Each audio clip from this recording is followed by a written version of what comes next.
மேஷம் இன்று அன்பு நிறைந்த நாள். குடும்பத்தினருடன் இனிய தருணங்கள் அமையும். நண்பர்களுடன் நல்ல தொடர்பு உருவாகும். உங்கள் அன்பான அணுகுமுறை மற்றவர்களின் மனதை கவரும். வேலைப் பகுதியில் அமைதி நிலவும். ரிஷபம் கவலை அதிகரிக்கக்கூடிய நாள். தேவையற்ற சிந்தனைகள் மனநிலையை பாதிக்கலாம். அமைதியாக சிந்தித்து செயல்பட்டால் நிலைமை சரியாகும். குடும்பத்தின் ஆதரவு உங்களுக்கு உறுதுணையாக இருக்கும். மிதுனம் பிரீதி நிறைந்த நாள். உறவுகள் வலுப்படும். நண்பர்களுடன் மகிழ்ச்சியான தருணங்கள் அமையும். உங்கள் பேச்சு மற்றவர்களை ஈர்க்கும். மனநிலை மகிழ்ச்சியாக இருக்கும். கடகம் சுகம் நிறைந்த நாள்.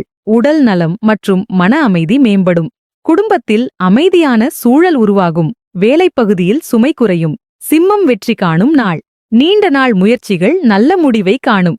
தொழில் அல்லது வியாபாரத்தில் முன்னேற்றம் கிடைக்கும். தன்னம்பிக்கை அதிகரிக்கும். கன்னி சுபமான நாள். நீங்கள் மேற்கொள்ளும் முயற்சிகள் சாதகமாக முடியும். குடும்பத்தில் மகிழ்ச்சி நிலவும். மனநிலை அமைதியாக இருக்கும்.